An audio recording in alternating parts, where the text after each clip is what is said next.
नमस्कार, मैं आरती यादव आपके अपने YouTube channel biology with Aarti Yadav में आप सभी लोगों का हार्दिक स्वागत करती हूँ। और इसी के साथ साथ आप सभी को गुड मॉर्निंग। और कैसे हो आप सभी लोग? जैसा कि आप सभी प्यारे प्यारे स्टूडेंट्स को मालूम है, हमने आपके लिए क्लास 12th बायोलॉजी का फर्स्ट चैप्टर स्टार्ट कर दिया है। फर्स्ट चैप्टर में हम आपके लिए 2 वीडियो बना चुकी हूँ। अभी तक आपने नहीं देखी तो उनको जरूर देखिएगा। फर्स्ट चैप्टर कौन सा है तो आपको मालूम है पहले से, जीवों में जनन। जीव जनन किस प्रकार से करते हैं, हमारी पृथ्वी पर जो भी जीव है, सामान्य हो चाहे आपके उच्च हो, वो किस प्रकार से जनन करते हैं, उनमें जनन की कितनी विधियां पाई जाती है, वो सभी इस चैप्टर में आपको पढ़ने को मिलेगा। जीवन अवधि किसे कहते हैं हम आपको बता चुके वीडियो नंबर फर्स्ट में। तो अभी तक आपने वो वीडियो नहीं देखी तो एक बार जरूर देखिएगा। बहुत ही इंपोर्टेंट चैप्टर है, यहाँ से आपके एग्जाम में क्वेश्चन बनते हैं। चाहे आप CP net exam 2022, AIIMS nursing, RUHS, paramedical, BHU, किसी भी एग्जाम की तैयारी कर रहे हो तो ये सभी आपके लिए इम्पोर्टेंट है। दूसरी बात, कल की वीडियो में हमने आपसे क्वेश्चन पूछे थे।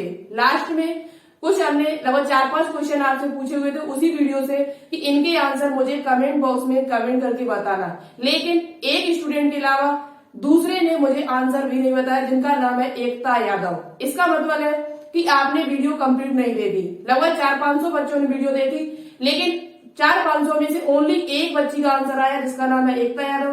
बाकी के किसी ने आंसर नहीं दिया। ये मेरे भाई आंसर दे दिया करो, जिससे हमें भी पता चले कि आपकी तैयारी आप किस प्रकार से पढ़ रहे हो, आपको चीजें याद रहती है नहीं रहती है। और ज्यादा से ज्यादा कोशिश ये करो कि अपने हाथों से नोट्स बनाओ। जो भी हम इस बोर्ड पे लिखे, एक भी पॉइंट आपको छोड़ना नहीं है, सभी पॉइंट आपकी नोटबुक पे नोट डाउन होने चाहिए, जिससे आपकी तैयारी और भी बेहतरीन हो सके। जब तक आप पेन कॉपी लेकर नहीं बैठोगे, आपकी तैयारी करने में कोई फायदा नहीं है। देखो, तैयारी करो तो मन से करो, मेहनत करो, और नहीं तो छोड़ दो। नहीं तो आज ही छोड़ दो कि हमें 2022 में सिलेक्शन लेना ही नहीं है। ठीक है, तो तैयारी करो अच्छे से, और साथ ही साथ जो भी हम क्वेश्चन पूछा करें लास्ट में, उनके आंसर जरूर दे दिया करो, जिससे हमें पता चलता है कि क्लास कौन कौन अटेंड कर रहा है और कौन कौन। और एक बात है, आप क्लास खत्म होने के बाद एक कमेंट कर दिया करो कि हाँ हमने क्लास ले ली है, जिससे हमें भी पता चल जाए कि कौन कौन स्टूडेंट्स इस क्लास को ले रहा है। और ज्यादा से ज्यादा क्लास को शेयर कर दिया करो, जिससे और भी स्टूडेंट इस वीडियो को देख सके। चैनल पर न्यू हो तो चैनल को सब्सक्राइब जरूर कर लेना और बेल आइकन को प्रेस ऑल पर क्लिक कर लेना। अच्छी लगे वीडियो तो लाइक जरूर करना। तो देखो, ये आज का जीवों में जनन, रिप्रोडक्शन इन ऑर्गेनिज्म का पार्ट नंबर 3 मोस्ट इंपोर्टेंट है। यहाँ से आपके एग्जाम में क्वेश्चन बनते हैं, तो पेन और कॉपी लेकर बैठ जाइए। और जो भी हम इस बोर्ड पे लिखे सभी आपको लिखना है। जितना भी यहाँ पर हम पढ़ाएंगे सभी एनसीईआरटी बेस्ड होगा। एनसीईआरटी से बाहर एक भी पॉइंट आपको यहाँ पर नहीं मिलेगा। तो चलिए, देखो कल हम आपको क्या क्या पढ़ा चुकी। तो हमने कल आपसे बात की थी जनन। जनन किसे कहते हैं एक बार थोड़ा दोहरा लेते हैं, उसके बाद हम स्टार्ट कर रहे हैं। जनन किसे कहते हैं और जनन कितने प्रकार का होता है। तो जनन जो होता है वो 2 प्रकार का होता है, अलैंगिक जनन और लैंगिक जनन। ये सेक्सुअल रिप्रोडक्शन और सेक्सुअल रिप्रोडक्शन। उसमें से भी हमने आपको जनन की परिभाषा बताई थी। अलैंगिक जनन किसे कहते हैं, अलैंगिक जनन से उत्पन्न संतान को क्या कहते हैं। कमेंट बॉक्स में कमेंट करके बताना कि अलैंगिक जनन से उत्पन्न जो संतान होती है उसे क्या कहा जाता है। अलैंगिक जनन के क्या लक्षण है ये भी कमेंट बॉक्स में कमेंट करके बताना। अगर आपने कल की वीडियो देखी होगी तो आपको पता होगा। अलैंगिक जनन को हमने, अलैंगिक जनन जो होता है वो कई विधियों से संपन्न होता है, जो सामान्य जीवों में पाया जाता है। जितने भी छोटे छोटे जीव होते हैं, सूक्ष्म जीव होते हैं, उनमें अधिकांश आपका क्या पाया जाता है, अलैंगिक जनन पाया जाता है। ठीक है, कलर काम नहीं कर रहा है थोड़ा तो ध्यान से समझो मेरी बात को। अलैंगिक जनन जो होता है उसमें 5 विधियां हमने आपको बताई हुई थी। सबसे पहले हमने आपको बताया था फिशन। फिशन के बाद हमने बताया था स्पोर फॉर्मेशन, बर्डिंग, उसके बाद वेजिटेटिव रिप्रोडक्शन, उसके बाद हमने आपको बताया था रिजनरेशन। और इस प्रकार से हमने आपको 3 जो विधियां है उस चैप्टर में उस वीडियो में खत्म करा दी थी। मुकुलन को हमने उसमें बता दिया, पुनर्भवन को बता दिया है, और बाकी की कई जानकारी हमने उसमें दी थी जो इम्पोर्टेंट थी। आज हम बात करेंगे अलैंगिक जनन की विधियों में चौथे 3 हम उस वीडियो में बता चुकी हूँ। बीजाणु जनन, स्पोरुलेशन या स्पोर फॉर्मेशन क्या किसे कहते हैं। तो देखो, बीजाणु जनन बहुत ही इंपोर्टेंट है और यहाँ से आपके एग्जाम में क्वेश्चंस बनते हैं 100%। तो बीजाणु जनन यानी कि कवक जगत यानी फंजाई में पाया जाता है और शैवालों में पाया जाता है। कुछ सामान्य शैवालें, छोटे छोटे शैवालें, उनमें आपका बीजाणु जनन के द्वारा जनन होता है। अलैंगिक जनन में जो जनन है, विधि है जो आपकी, उसमें कौन सी है? बीजाणु जनन, स्पोर फॉर्मेशन। ठीक है, तो बीजाणु जनन में कवक जगत के कुछ कवक जगत है, जैसे मतलब फंजाई के अंतर्गत कुछ जीव आते हैं, और कुछ आपके शैवाल होते हैं जिनमें बीजाणु जनन की क्रिया के द्वारा जनन होता है। आप सबसे पहले बात कर लेते हैं कि बीजाणु किसे कहते हैं। बीजाणु क्या है? बीजाणु का मतलब है स्पोर्स, इंग्लिश में कहा जाता है एक कोशिकी पतली भित्ति युक्त। बीजाणु क्या होता है? तो एक कोशिकी होता है, पतली भित्ति युक्त होता है, पतली भित्ति युक्त संरचना है जिनके अंकुरण से, जर्मिनेशन से नए पौधे का निर्माण होता है।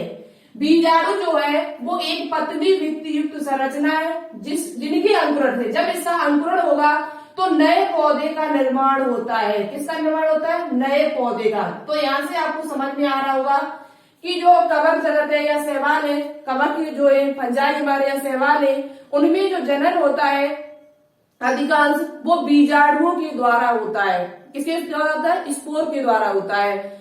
जब इनमें जिनके अंकुरण या जर्मिनेशन से नए पौधे का निर्माण होता है तो इसे ही हम कहते हैं बीजाणु। क्या कहते हैं? बीजाणु। बीजाणु जो होते हैं, स्पोर्स जो होते हैं, वो दो प्रकार के होते हैं। बीजाणु जो होते हैं वो दो प्रकार के होते हैं, चल बीजाणु और अचल बीजाणु।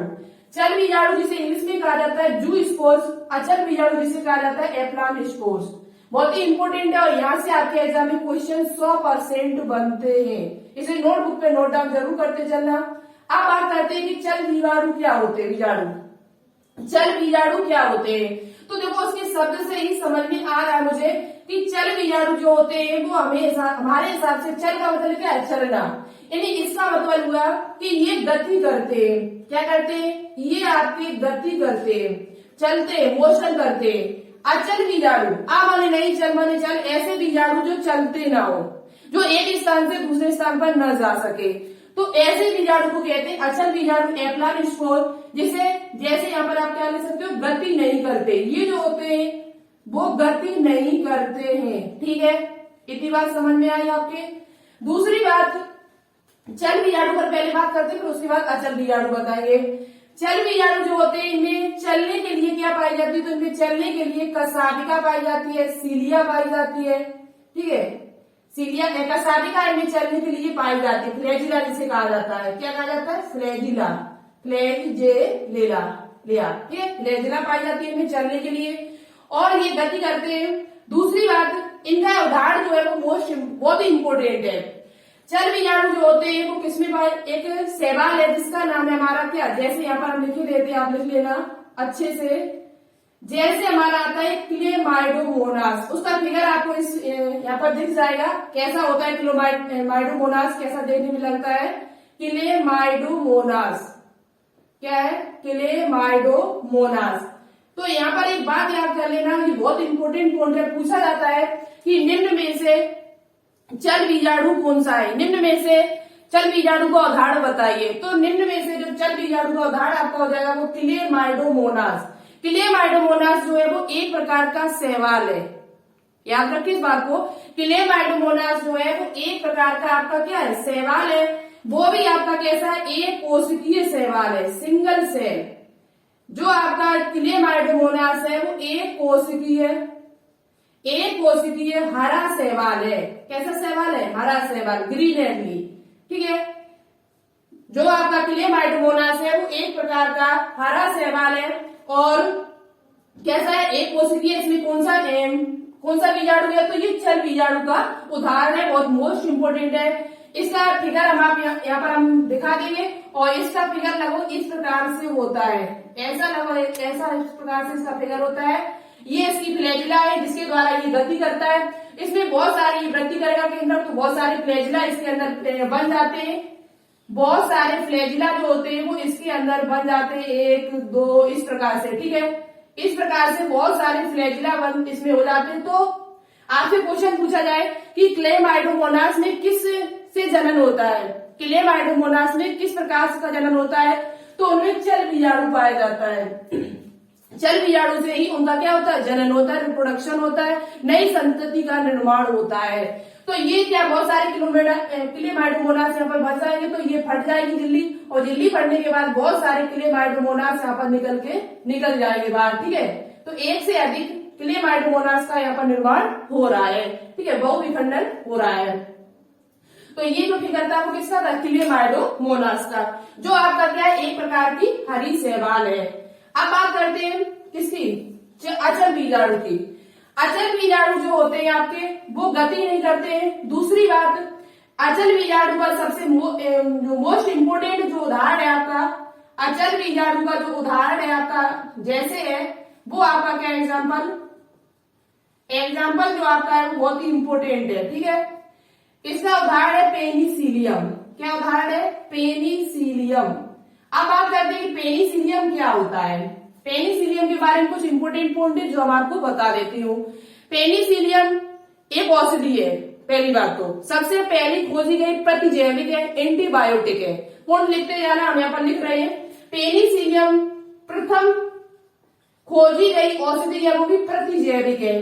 कैसी है, प्रतिजैविक। मोस्ट इंपोर्टेंट पॉइंट है, पूछा जाता है कि प्रथम औषधि कौन सी खोजी गई थी, प्रथम प्रतिजैविक औषधि कौन सी खोजी गई थी, उसका नाम बताइए, तो पेनिसिलियम। दूसरे नंबर पे पॉइंट आपसे पूछा जाए, एंटीबायोटिक जिसे इंग्लिश में कहा जाता है, क्या कहा जाता है, एंटीबायोटिक। क्या कहा जाता है, एंटीबायोटिक कहा जाता है।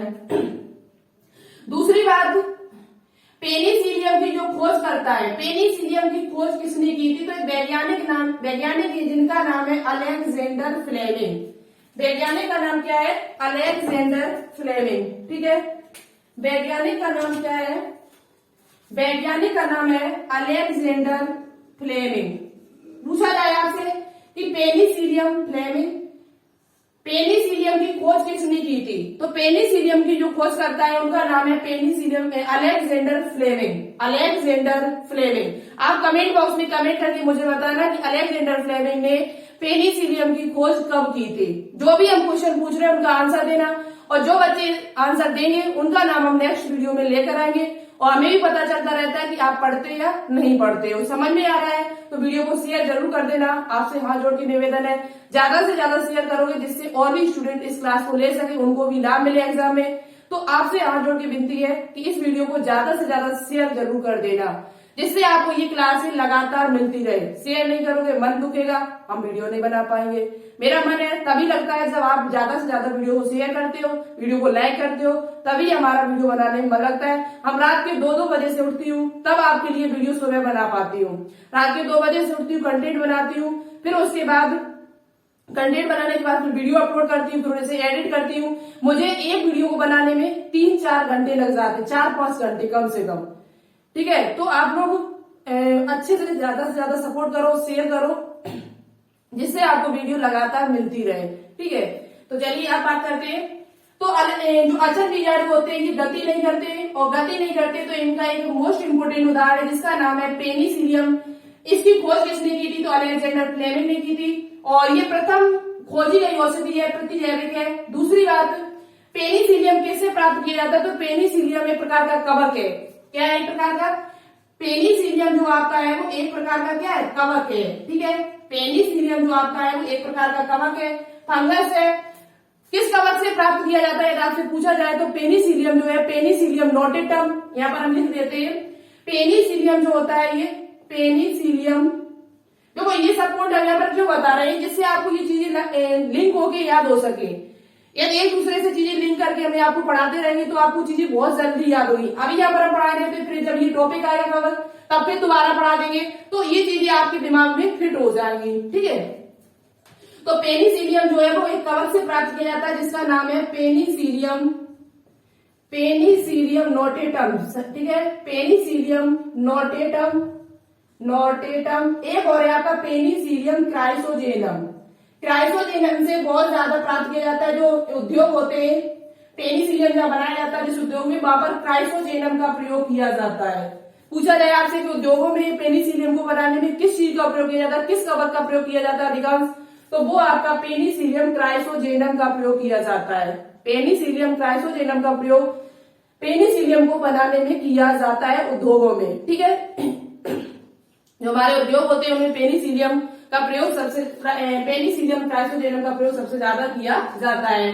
ये प्रकार का कवक है। अब मेन पूर्ण बात करते हैं, पेनिसिलियम में जो जनन होता है, अचल बीजाणु है, पेनिसिलियम में जो जनन होता है वो किसके द्वारा होता है? तो पेनिसिलियम में जो जनन होता है वो आपका कोनेडिया द्वारा होता है। किसके द्वारा होता है?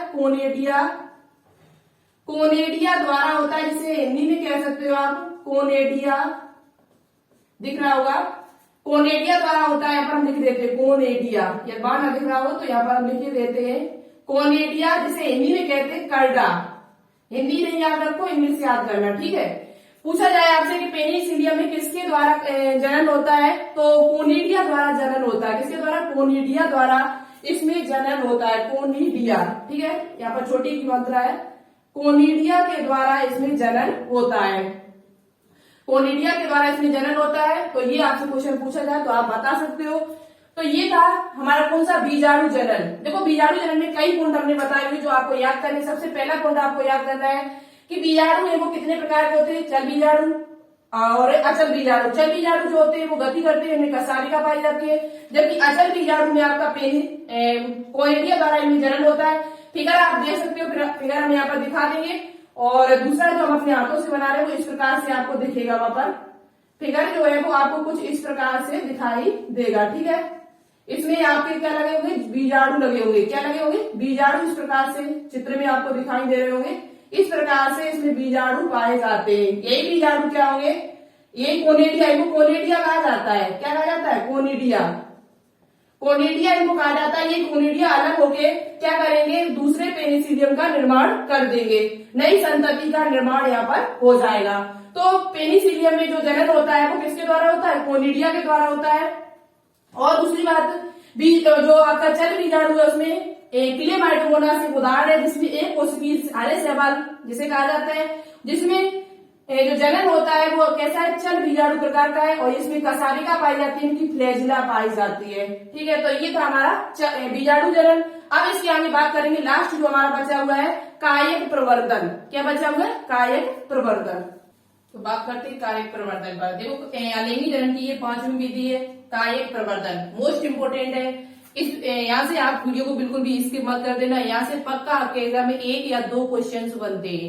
1 या 2 क्वेश्चन आपके गलत हो जाएंगे यदि आप इस वीडियो को स्किप करते हो। तो वीडियो को कंप्लीट देखना। अब यहाँ से आपके एग्जाम में बहुत ज्यादा क्वेश्चन पूछे जाते हैं। कायक प्रवर्धन कैसे है? कायक प्रवर्धन है वो किस किस में होता है? कितने प्रकार का होता है? तना क्या है?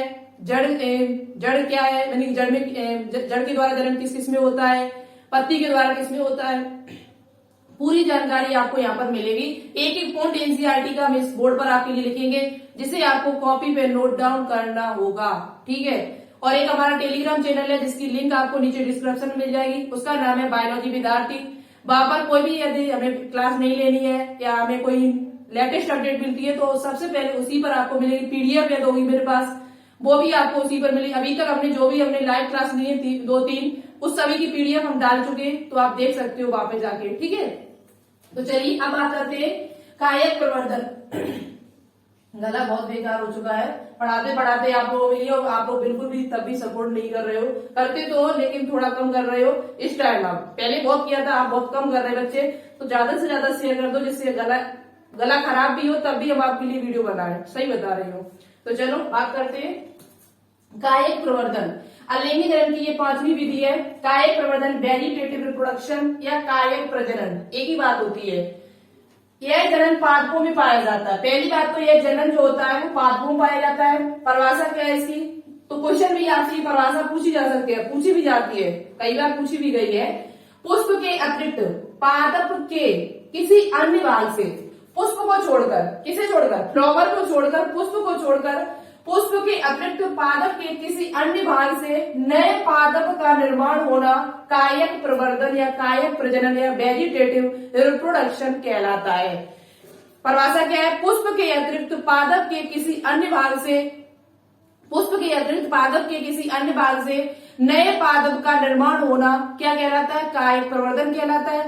पादप ऐसे पादपों में क्या होता है? देखो कायक जनन भी होता है, यानी कि अलिंगी जनन भी पाया जाता है पादपों में, और लैंगिक जनन भी पाया जाता है। इस बात को याद रखना, पादप जो होते हैं उनमें लैंगिक जनन भी पाया जाता है और अलैंगिक जनन भी पाया जाता है। दोनों विधि से ये अपना जनन कर लेते हैं। जितने भी पुष्प वाले पौधे हैं, जितने भी पुष्प वाले पौधे हैं, उन सभी में लैंगिक जनन पाया जाता है। पुष्प के द्वारा ही लैंगिक जनन संपन्न होगा। यदि पुष्प नहीं है उस पादप में तो लैंगिक जनन की क्रिया होगी ही नहीं। ठीक है, तो जितने भी पुष्प वाले पौधे होते हैं उनमें अधिकांश जो होता है वो लैंगिक जनन होता है। लेकिन अलैंगिक जनन भी इनमें पाया जाता है। जैसे गुलाब का फूल देख लिया जाए तो गुलाब जो होता है उसमें क्या होता है, पुष्प भी आते हैं और उसका एक तना काट के गाड़ दिया जाए कहीं पर उसे, तो उस तने से ही नया गुलाब का पेड़ उत्पन्न हो जाता है। तो यहाँ से हमें क्लियर हो रहा है कि पादप जो होते हैं उनमें लैंगिक जनन और अलैंगिक जनन दोनों ही पाया जाता है। पादपों में लैंगिक जनन यानी कि सेक्सुअल रिप्रोडक्शन और अलैंगिक जनन दोनों ही पाया जाता है। क्या पाया जाता है? अलैंगिक जनन और लैंगिक जनन दोनों ही इनमें पाया जाता है। किसमें? पादपों में। ठीक है, प्लांट्स जो होते हैं उनमें लैंगिक जनन और अलैंगिक जनन दोनों पाया जाता है। कायिक प्रवर्धन की परिभाषा क्या है? पुष्प के अतिरिक्त पादप के किसी अन्य भाग से नए पादप का निर्माण होना कायिक प्रवर्धन कहलाता है। अब देखो, पादप को हम दो भागों में बांट रहे हैं। पादप, किसी भी पादप को हमने दो भागों में बांटा है। एक उसका कायिक भाग, एक कौन सा है उसका? कायिक भाग, वेजिटेटिव पार्ट, वेजिटेटिव पार्ट, और दूसरा हमने उसका बांटा लैंगिक भाग। कौन सा भाग? लैंगिक भाग।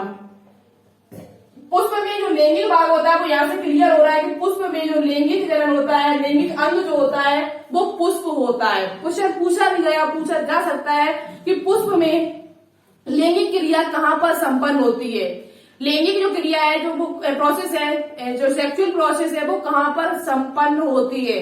तो आप बता सकते हो कि पुष्प में जो लैंगिक क्रिया होती है वो पुष्प में संपन्न होती है, यानी कि फ्लावर में संपन्न होती है। क्वेश्चन पूछा जा सकता है आपसे, तो बता सकते हो। तो लैंगिक भाग जो होता है पुष्प का, पादप का, वो आपका क्या होता है? पुष्प होता है। अब पुष्प के अतिरिक्त पादप में क्या क्या होता है आपको पता है पहले से।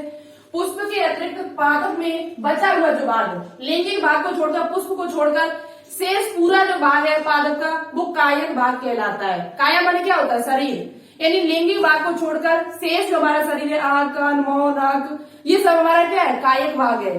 पेट, हाथ, पैर, ये हमारे क्या है? कायिक भाग है। लेकिन लैंगिक भाग को छोड़कर, अंडाशय जो आपका है या ओवम जो होता है या टेस्टी जो होती है, उसे छोड़कर शेष जो हमारा भाग है हमारे शरीर में देखा जाए तो वो सब क्या है? कायिक भाग है। इस प्रकार से समझ सकते हो। तो देखो, कायिक भाग कौन सा है? तो कायिक भाग हमारा तना हो जाएगा, पत्ती हो जाएगी, तना, पत्ती के बाद जड़ हो जाएगी। ठीक है, और तना में ही शाखा निकलेगी। तना या शाखा एक बात हो जाएगी, पत्ती यानी लीफ और जड़ यानी कि रूट। ये हमारे जो होते हैं वो कायिक भाग होते हैं। कौन से भाग होते हैं? कायिक भाग होते हैं, जिनके द्वारा नए पादप का निर्माण हो जाता है।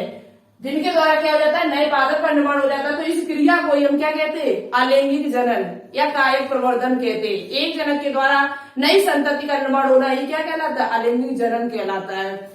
तो यहाँ पर हम बात कर रहे हैं अब जो पादप है उसे हमने दो भागों में बांट दिया, कायिक भाग, लैंगिक भाग। कायिक भाग हमारा तना, पत्ती है, जड़ है। अब सबसे पहले हम बात करेंगे यहाँ पर तना, पत्ती और जड़ पर। ठीक है, तना, पत्ती और जड़ पर। तो इसे यहाँ पर साफ कर रहे हैं, आप स्क्रीनशॉट लेना चाहे स्क्रीनशॉट ले, नहीं तो लिखना जरूर इस बात को। तो अब बात कर लेते हैं किस पर? लैंगिक भाग, इसका कायिक भाग, पादप का कायिक भाग। तो पादप के कायिक भाग में हमने क्या क्या देखा? जड़, तना और पत्ती। तो सबसे पहले हम बात करेंगे यहाँ पर पत्ती पर। किस पर बात करेंगे? पत्ती यानी कि लीफ। पत्ती है जो होती, पत्तियों के द्वारा जो जनन है वो किस में पाया जाता है? ये क्वेश्चन मोस्ट इंपोर्टेंट है, आपसे पूछा भी जा सकता है कि पत्तियों के द्वारा जनन किस में पाया जाता है। पत्तियों के द्वारा जनन है वो किस में पाया जाता है? कौन सी ऐसा पादप है जिसमें पत्तियों के द्वारा कायिक प्रवर्धन होता है, कायिक जनन होता है?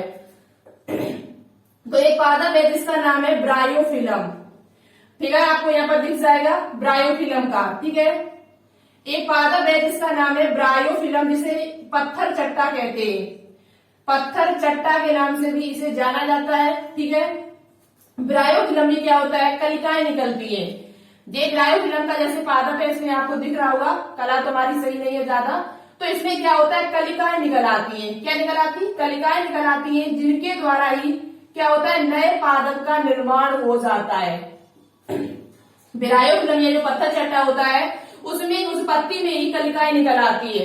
पत्ती जो होती है उस पत्ती में ही क्या निकल आती है, कलिकाएं निकल आती है। उन कलिकाओं से ही नए पादप का निर्माण हो जाता है। आपको फिगर दिख रहा हो, उसे आसानी से समझ सकते हो। तो पत्थर चट्टा जो है जिसमें जनन जो होता है वो किसके द्वारा होता है, पत्तियों के द्वारा होता है। पत्ती में कलिकाएं निकलेंगी, कलिकाएं वो अलग होंगी, उस कलिका से ही नए पादप का निर्माण हो जाएगा। तो यहाँ जनन किससे हो रहा है, कायक से, उसके शरीर से हो रहा है। उसके शरीर से ही नए पादप का निर्माण हो रहा है। ठीक है, अब एक पादप और है जिसका नाम है अगेव। क्या नाम है उसका, अगेव। ये भी पादप आपका इसमें भी जो जनन होता है वो पत्तियों के द्वारा ही होता है। तो ये दो उदाहरण आपको याद करने, आपसे पूछे भी जा सकते हैं कि पत्तियों के द्वारा जनन किसमें होता है। तो पत्तियों के द्वारा जनन है वो ब्रायोफिलम पत्थर चट्टा में होता है, जिसमें अपस्थानिक कलिकाएं निकलती है और अपस्थानिक कलिकाओं से नए पादप का निर्माण हो जाता है। अब हम बात करेंगे यहाँ पर किसकी, जड़ की। किसकी बात करेंगे, पादपों में। पादपों में देखो कायिक जनन के लिए कई भाग होते हैं। तना में देखो बात करेंगे अभी तना की भी। अब बात कर लेते हैं यहाँ पर जो सबसे इम्पोर्टेंट है तना, वो सॉरी जड़ के द्वारा। जड़ के द्वारा जनन किसमें पाया जाता है, जड़ों के कुछ पौधे ऐसे हैं जिनमें जड़ों के द्वारा भी जनन हो जाता है। कुछ पौधे ऐसे हैं जिनमें जड़ के द्वारा भी जनन हो जाता है, रूट्स के द्वारा। ठीक है, कौन कौन से पौधे हैं, तो देखो जड़ के हमने एक दिन क्वेश्चन डाला था कम्युनिटी पर, कम्युनिटी पोस्ट क्वेश्चन किया था। तो उसमें बच्चों ने 2% बच्चों ने सिर्फ आंसर सही दिया, शेष सभी ने आंसर गलत दिया, बहुत गलत आंसर दिया। उसमें क्वेश्चन ये था कि शकरकंद निम्न में से किसका उदाहरण है। तो बच्चों ने क्या किया, प्रकंद बता दिया, किसी ने कंद बता दिया, लेकिन जड़ तो किसी ने नहीं बताया। जो शकरकंद होता है, स्वीट पोटैटो होता है, वो हमारा जड़ का रूपांतरण है। उसमें उसका जो भोजन होता है वो जड़ में संग्रहित होता है, जड़ में इकट्ठा होता है, कलेक्ट होता है, तो वो जड़ का रूपांतरण है। जबकि आलू जो होता है, आलू भले ही उसमें कंद शब्द लगा है, तभी तो आप कंफ्यूज हो गए वहां पर। आलू जो होता है वो एक तना है, कंद है। आलू का जो जनन होता है, जो अलिंगी जनन है, उसमें वो कंद के द्वारा होता है। कंद मतलब उसकी आंखें, आलू में आंखें पाई जाती, आई पाई जाती है, जिनके द्वारा उसका अंकुरण होता है, जर्मिनेशन होता है, और आई से ही उसके नए पादप का निर्माण हो जाता है। तो वो एक तना है। आलू जो है वो एक तना है, उसमें परसंधि नहीं पाई जाती, इंटरनोड नहीं पाई जाती। और जड़ में भी जो अधिकांश जो जड़ें होती है उनमें भी नहीं पाई जाती है, लेकिन तना में अधिकांश आपकी पर्व संधि पाई जाती है, लेकिन आलू में नहीं होती है। आलू में पर्व संधि नहीं पाई जाती है, अभी हम आपको आगे बताएंगे, तो समझते हुए चलना। तो मेन पॉइंट जो है वो यहाँ पर बात कर लेते हैं। जड़ का एक सबसे इम्पोर्टेंट उदाहरण है शकरकंद। क्या उदाहरण है, शकरकंद। शकरकंद जो होता है वो किसका उदाहरण है, शकरकंद जो है स्वीट पोटैटो। स्वीट पोटैटो जो है वो हमारा जड़ का उदाहरण है, ना कि तना का। इसमें कंद शब्द भले ही पीछे लगा है, लेकिन आप कंफ्यूज नहीं होना कभी भी। शकरकंद जो होता है वो जड़ का रूपांतरण होता है, रूट का रूपांतरण है, जिसमें कायक प्रवर्धन होता है। क्या होता है, कायक प्रवर्धन। उसके बाद आपका गाजर है, मूली है, डहेलिया है। डहेलिया जो होता है पादप का नाम है, आप फिर गूगल पे सर्च करके देख लेना डहेलिया कैसा दिखता है देखने में। उसके बाद आपका सतावर है, सतावर। ये आपके जो होते हैं इनमें जो जनन होता है वो जड़ के द्वारा होता है, और ये सभी एक प्रकार की जड़ है। एक प्रकार की क्या है, जड़। तो आपको जो इम्पोर्टेंट उदाहरण याद करने को, शकरकंद को याद करना है, गाजर, मूली, इनको आपको याद कर लेना है। डहेलिया है, सतावर है, और भी कुछ पादप है जिनके नाम यहाँ पर हमने लिखे नहीं, लेकिन इतने आपके लिए इम्पोर्टेंट है जो हमने यहाँ पर लिख दिए। तो ये क्वेश्चन जो था वो हमने पूछा हुआ था। तो ये एक प्रकार की जड़ है। क्या है, एक प्रकार की जड़। कंद देख के आप तना पे टिक मत कर देना, नहीं तो आप गलत आप क्वेश्चन करके आओगे। ठीक है, तो ये क्या था हमारा, शकरकंद, गाजर, मूली, सतावर, डहेलिया, ये हमारे सब क्या थे, मूल थे। अब बात करेंगे तना पर। किसमें बात करेंगे, तना। तना जो है वो थोड़ा बड़ा टॉपिक है इन सभी से, क्योंकि ये दो छोटे छोटे टॉपिक थे। डहेलिया वो हमारा जड़, और पत्ती। पत्ती जो पत्तियों द्वारा जो जनन है वो ब्रायोफिलम में होता है, और जड़ के द्वारा पूछा जाए कायिक प्रवर्धन तो हमारा शकरकंद, गाजर, मूली, सतावर, डहेलिया, इनमें पाया जाता है। अब जो तना है वो थोड़ा बड़ा है। ठीक है, अब इसे हम थोड़ा साफ कर लेती हूँ, आप लिखते हुए चलना मेरे साथ। देखो टाइम लगेगा चीजों को समझाने के लिए, लेकिन आपको समझा बिल्कुल देंगे। एक अच्छा एड आप या कहीं पढ़ाने भी जाओ तो आप पढ़ा सकते हो इसी प्रकार से। ठीक है, इस प्रकार से हम आपको पढ़ा देती हूँ। बार बार चीजें इसलिए बोलते हैं कि आपको समझ में आए। आप इस बात को लेकर नहीं बैठना कि अरे ये तो बार बार वही चीज रिवाज कराती रहती है, एक बात को 4 बार कहती है। तो 4 बार कहने का मेरा मतलब ये है कि आपको याद हो जाए, क्लास में लिख लो, उसके बाद आप अच्छे से बैठो और सोचो कि हमने क्या क्या आज सीख लिया है। यह चीजें आपको याद आ जाए तो समझ लेना कि आज की क्लास आपकी अच्छी गई है। ठीक है, तो चीजें याद रहती है तो अच्छी बात है, और नहीं याद रहती तो उनको रिवाइज करो। अब हम बात करते हैं तना पर। कायिक प्रबंधन, कायिक अंग हमारा एक पादप का है जिसे हम कहते हैं तना। तना जो होता है वो 3 प्रकार का होता है। तना में जो जन्म है वो 3 प्रकार से होता है। कौन कौन सा है, चलिए हम यहाँ पर आपको दिखा देते हैं, लिख के थोड़ा लिख डाल ले। ठीक है, तो देखो इंक तो डल गई। अब बात करेंगे यहाँ पर हम तना, स्टेम। स्टेम जो होता है देखो पादपों में वो 3 प्रकार से, पादपों में जो स्टेम है वो 3 प्रकार से देखा गया है। और यहाँ पर जो इम्पोर्टेंट है वो आपके लिए 2 बहुत ज्यादा इम्पोर्टेंट है, भूमिगत तना और अर्धवायवीय तना, जो आपकी एनसीईआरटी में भी दिए हुए हैं। ठीक है, तो देखो तना जो होता है वो 3 प्रकार से है, भूमिगत तना, अर्धवायवीय तना और वायवीय तना। अंडरग्राउंड स्टेम, सब एरियल स्टेम और एरियल स्टेम। ठीक है, तना कितने प्रकार का होता है, तो तना 3 प्रकार का होता है, भूमिगत तना, अर्धवायवीय तना और वायवीय तना। इन 2 से क्वेश्चन एग्जाम में पूछे जाते हैं, जो बहुत ज्यादा इंपोर्टेंट है, इससे पूछे जाते हैं और इससे एग्जाम में क्वेश्चन पूछे जाते हैं। ठीक है, कौन से क्वेश्चन किस प्रकार से पूछे जाते हैं, तो चलिए बात कर लेते हैं। यहाँ पर सबसे पहले बात करते हैं भूमिगत तना।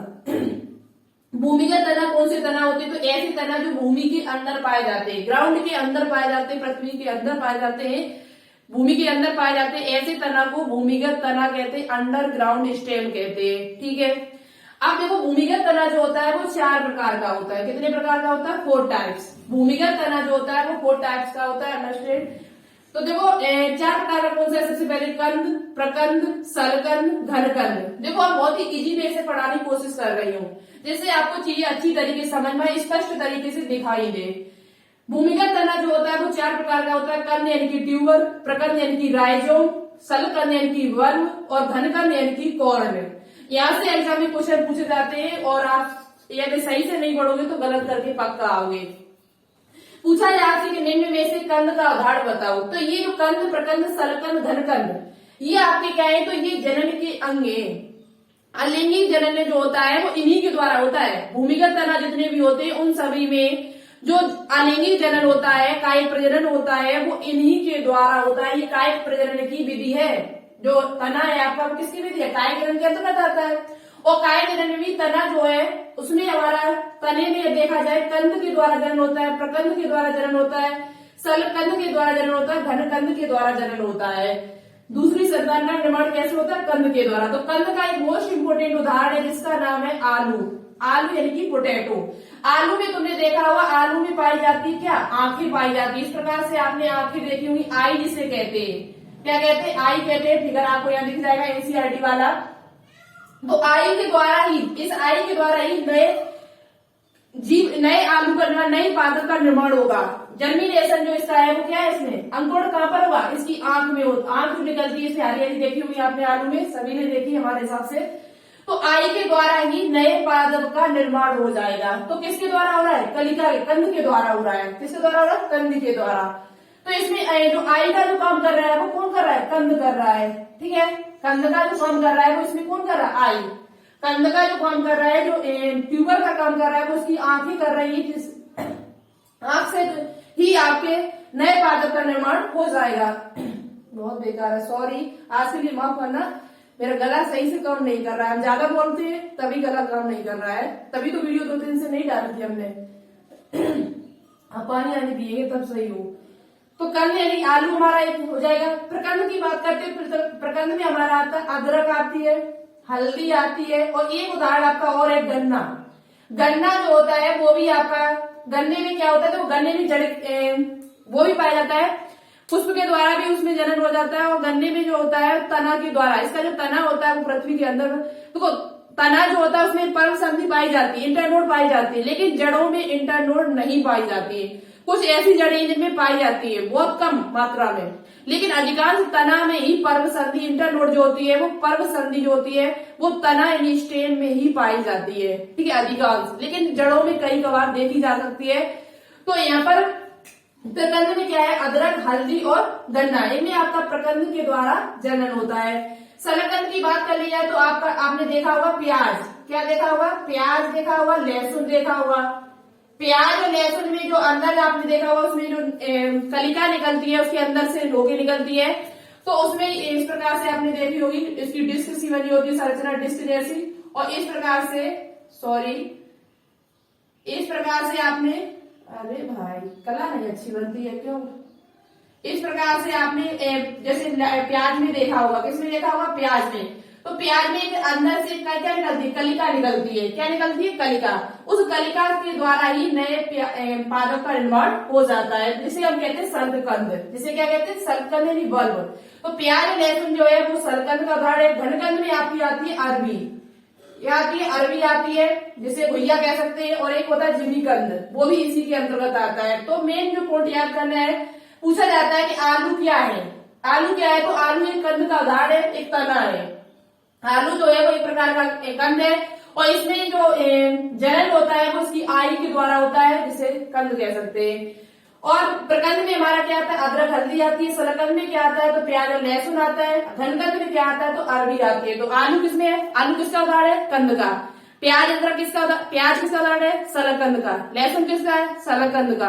अदरक हल्दी किसका उदाहरण है, तो प्रकंद का।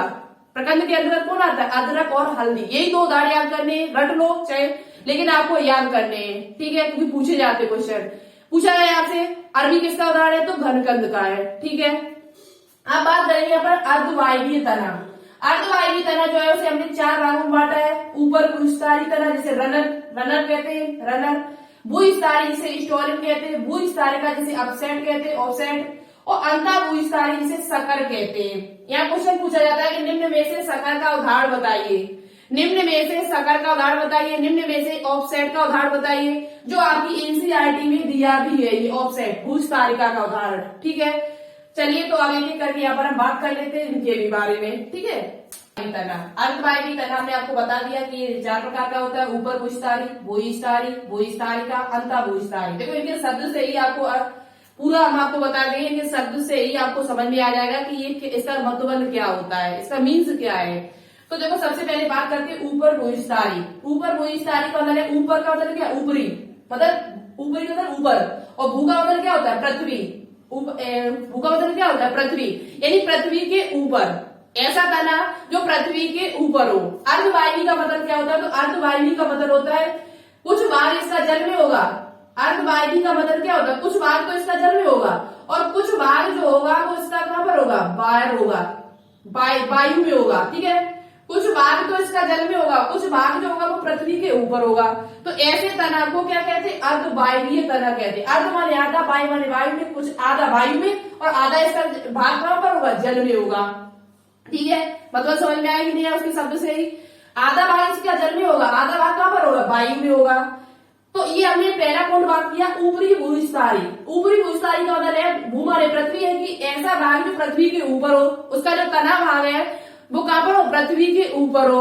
जैसे दूब घास, दूब घास आपने खूब देखी होगी फील्डों में खड़ी हुई, उसमें क्या होगा, ऊपरी भूविस्तारी जो दूब घास है उसमें भूविस्तारी तना होता है रनर, यानी पृथ्वी के ऊपर रन करता हुआ, भूमि के ऊपर क्या करता होता है, रन करता हुआ चलता है। तो ऐसे याद कर सकते हो कि दूब घास होती है वो बहुत थोड़ी जगह पर तुम काट दो आज, तो 1 महीने बाद देखना कि वो बहुत सारी मतलब बहुत सारी जगह में फैल जाती है। तो फैल कब जाती है, जब वो रन करती है, दौड़ती है, तभी तो फैल जाती है। तो इंग्लिश वाले बच्चे भी याद कर लेना कि रनर का उदाहरण जो आपका है वो दूब घास है। दूब घास तभी पूरे फील्ड में जब बनेगी, पूरे फील्ड में तभी आपको मिलेगी जब वो रन करेगी। क्या करेगी, रन करेगी, दौड़ेगी। तो थोड़ी सी दूब घास बहुत सारी जगह में हो जाती है। तो दूब घास का जो उदाहरण है वो किसका उदाहरण है, ऊपरी भूविस्तारी रनर का उदाहरण है। जैसे हमने यहाँ पर दिखाया हुआ है कि ये यहाँ पर तना है, नीचे जड़ें इसकी है, और इस तने से ही आपने देखा इस तना का ये भाग गया नीचे, इसे ही कहते हैं रनर। इसे क्या कहते हैं, इस भाग को रनर कहते हैं, ठीक है, इस भाग को रनर कहते हैं। इस तने से ही दूसरी दूब घास हो गई, इसी तने से थोड़ा और जाएगा, दूसरा फिर हो जाएगा, दूसरा पौधा यहाँ पर फिर देखो हो गया। तो ये आपका किसका उदाहरण है, रनर का उदाहरण है, ठीक है। ये भाग क्या कहलाता है, तो ये भाग आपका रनर कहलाता है, दूब घास यानी साइड ऑन। दूसरी बात करते हैं भूविस्तारी, स्ट्रॉबेरी। भूविस्तारी का मतलब है जो पृथ्वी के ऊपर, इससे ऊपर हो, पृथ्वी के ऊपर ही होगा ये भी। भूस्तारी जो है वो होगा तो पृथ्वी के ऊपर, लेकिन इसकी दिशा कैसी होगी, कैसा दिशा मतलब कैसा इसका जो देखने में लगेगा वो कैसा लगेगा। तो भूस्तारी में हमारा जैसे स्टॉलिन जिसे कहा जाता है, जिसका उदाहरण जो इम्पोर्टेंट उदाहरण है वो आपका क्या है, स्ट्रॉबेरी। क्या उदाहरण है इसका, स्ट्रॉबेरी। स्ट्रॉबेरी जो है वो भूस्तारी का यानी स्टॉलिन का उदाहरण है। कैसे, देखो हम आपको बता देते हैं। फिगर आपको ये सभी दिख जाएंगे, यहाँ पर स्क्रीन पर ये सभी फिगर दिख जाएंगे, तो आप लोग देखते रहना। इसका उदाहरण कैसे समझोगे, तो इसका उदाहरण है स्ट्रॉबेरी। स्ट्रॉबेरी का ये पौधा जैसे कि है, ये जड़ है, पृथ्वी के अंदर है, और इसमें क्या होगा, इसकी पत्ती होगी, हमारी क्या होगी, पत्ती भी होगी इसमें, ठीक है, पत्ती होगी इसमें। चित्र आपको दिख जाएगा, उसे देखना, लेकिन इसे भी समझते हुए चलना। तो इसमें क्या होगा, इसका तना थोड़ा उठेगा, थोड़ा ऊपर जाएगा, और उठने के बाद फिर इससे क्या होगा, फिर नए पादप का निर्माण हो जाएगा। ये अंतर है इसमें सिर्फ। तो इसे कहा जाता है स्टॉलिन। क्या कहा जाता है, स्टॉलिन कहा जाता है, ठीक है। और यहाँ पर नए पादप का निर्माण फिर हो जाएगा। क्या हो जाएगा, नए पादप का, नए स्ट्रॉबेरी का निर्माण फिर हो जाएगा। फिर ये ऊपर जाएगा थोड़ा तना फिर थोड़ा ऊपर जाएगा, फिर ये पादप नया हो जाएगा। तो इस प्रकार से ये किसका उदाहरण है, हमारा भूस्तारी की स्टॉलिन का उदाहरण, जिसे हम क्या कहते हैं, स्ट्रॉबेरी। सभी ने देखी हुई स्ट्रॉबेरी। तो स्ट्रॉबेरी में जो हमारा उदाहरण है वो किसका उदाहरण है, भूस्तारी। अर्धवायवीय तना है। कैसा तना है, अर्धवायवीय तना है। पहले तना थोड़ा ऊपर गया, फिर नीचे आया, फिर ऊपर गया, तो इसे हम क्या कहते हैं, स्टॉलिन कहते हैं, ठीक है। इतनी बात समझ में आई। एक तरीके से ये चाप बना के चलता है। क्या बना के चलता है, चाप। अब बात करेंगे भूस्तारिका पर। भूस्तारिका बहुत ही मोस्ट इंपोर्टेंट है, क्योंकि ये आपके एनसीईआरटी में इसका फिगर दिया हुआ है। तो एनसीईआरटी में जो भी चीजें दी हुई है वो तो आपको याद करनी ही है। कुछ चीजें मैं यहाँ पर एक्स्ट्रा भी आपको बता रही हूँ, कुछ चीजें हम आपको एक्स्ट्रा भी बता रही हूँ, इसलिए बता रही हूँ कि आपके एग्जाम में एक्स्ट्रा भी क्वेश्चन पूछे जाते हैं एनसीईआरटी के बाहर भी, ठीक है। तो अब बात करेंगे भूस्तारिका। भूस्तारिका यानी कि अपसेट। अपसेट कब होगा, लोग हम जब अपसेट होते हैं तो देखा होगा कितने अपसेट जो होते हैं, जैसे जलकुंभी है। जलकुंभी जो होती है वो पानी को अपसेट कर देती है, मछलियों को अपसेट कर देती है। जितना भी जलकुंभी जो है, जिसे वाटर हाइसिंथ कहा जाता है। क्या कहा जाता है, वाटर हाइसिंथ कहा जाता है। इसे एक नाम और दिया गया है, नाम एक है विपत्ति, महाविपत्ति काल। एक नाम और इसे दिया गया है, जिसका नाम मैं आपको बता देती हूँ। इसे जलाशयों की महाविपत्ति काल कहा जाता है। इसे बंगाल का आतंक कहा जाता है। जलकुंभी को बंगाल का आतंक भी कहा जाता है। ये नाम आप याद कर लेना, पूछा जाता है। बंगाल का आतंक किसे कहा जाता है, तो बंगाल का आतंक या जलाशयों का महाविपत्ति किसे कहा जाता है, तो ये कहा जाता है वाटर हाइसिंथ को। क्यों कहा जाता है, तो देखो वाटर हाइसिंथ जहां भी होता है वहां पर क्या होता है, जैसे बंगाल में हुआ था, वहां बंगाल इसका फूल जो होता है बहुत सुंदर लगता है। फूल जो इसका पुष्प जो होता है वो बहुत सुंदर लगता है देखने में, पादप बहुत अच्छा लगता है, लेकिन इससे हानियां बहुत ज्यादा है। हानियां क्या है इससे, हानि ये है कि कहीं पर ये जलकुंभी पैदा हो जाए तो वहां पर जो भी पानी में ऑक्सीजन होगी उसे सब सूख जाएगा, सब जो भी मछलियां होंगी वो सब मर जाएंगी इससे। तो ये हानि सबसे बड़ी है, और ये देखने में बहुत सुंदर लगता है, देखने में इतना सुंदर लगता है कि आप वहीं पर देखते रहो, लेकिन इससे हानियां बहुत ज्यादा है। पानी में जितनी भी ऑक्सीजन होगी वो सभी को सोख जाएगा। तभी से बंगाल में हुआ तो बंगाल का आतंक कहा जाता है। जलाशयों जो जल भरा हुआ है उसका महाविपत्ति कहा जाता है। सबसे बड़ा विपत्ति का ये है, विपत्ति पैदा करने वाला। तो जो भी मछलियां होंगी उसके आसपास वो सब मर जाती है, ऑक्सीजन कमी। और दूसरी बात, जितनी भी ऑक्सीजन वहां पर होती है ये उसे सोख जाता है, तो इसे कहते हैं जलकुंभी, या इंग्लिश में कहा जाता है वाटर हाइसिंथ। तो पूछा जाए कि वाटर हाइसिंथ किसका उदाहरण है, तो वाटर हाइसिंथ जो है हमारा वो भूस्तारिका का उदाहरण है। ये ऊपरी भूस्तारिका के समान ही है, सेम जैसे ऊपरी भूस्तारिका है वैसे इसका भी है, लेकिन ये जल में होता है। जो ऊपरी भूस्तारिका है वो ऊपरी भूस्तारिका के समान ही भूस्तारिका है, लेकिन अंतर क्या है, दूब घास जो आपकी होती है वो ऊपर होती है, जल में तो होती नहीं है। तो ये तो आपकी मतलब स्थल पे पाई जाती है। किसमें पाई जाती है, स्थल पर। लेकिन आपकी जलकुंभी जो होती है वो किसमें होती है, जल में होती है। तो यही एक फर्क है, जलकुंभी जो होती है वो किसमें पाई जाती है, जल में पाई जाती है। और दूसरी बात, इसका जो उदाहरण है जो आपका वो जलकुंभी है। कैसे समझा जाए, तो समझने के लिए आपको कुछ नहीं, यहाँ पर आपको जलकुंभी बनानी है और फिगर आपको दिख जाएगा, उसी समझ लेना। ये जल भरा हुआ है, क्या भरा हुआ है, हमारा जल भरा हुआ है पूरे में। जल के अंदर ही क्या करेगी, ये जल के अंदर ही बढ़ेगी, इस प्रकार से बढ़ेगी, ऊपर जाएगी, फिर नीचे आएगी, इस प्रकार से फिर थोड़ा जाएगी, फिर यहाँ पर ऐसे बढ़ेगी। तो इस प्रकार से ये जलकुंभी है हमारी, क्या है, जलकुंभी। ये हमारी क्या है, जलकुंभी, जो ऊपरी भूस्थाली के समान ही है। ये जल में पाई जाती है, लेकिन ये आपका स्थल में पाई जाती है, लेकिन इसकी पोजीशन जो होती है, स्थिति जो होती है, वो दूब घास की जैसी ही होती है। ठीक है, समझ में आ गया होगा आपके। भूस्थालिका अपसेट, पानी को अपसेट करने वाली और मछलियों को अपसेट करने वाली आपकी कौन है, जलकुंभी। अब बात कर लेते हैं सबसे लास्ट पॉइंट हमारा बचा हुआ है, जो मोस्ट इंपोर्टेंट है, जिसका नाम क्या है, अंतःभूस्थाली। अंतःभूस्थाली का मतलब क्या है, अंता मन क्या होता है, अंदर, और भूस्थाली का मतलब क्या होता है, पृथ्वी। भू का मतलब क्या होता है, पृथ्वी। स्थाली का मतलब होता है फैलना। स्थाली का मतलब क्या होता है, फैलना, जो पृथ्वी के अंदर फैले, जिसका तना जो है वो पृथ्वी के अंदर फैले। तो इसका जो उदाहरण है वो आपका क्या है, पुदीना यानी कि मिंट।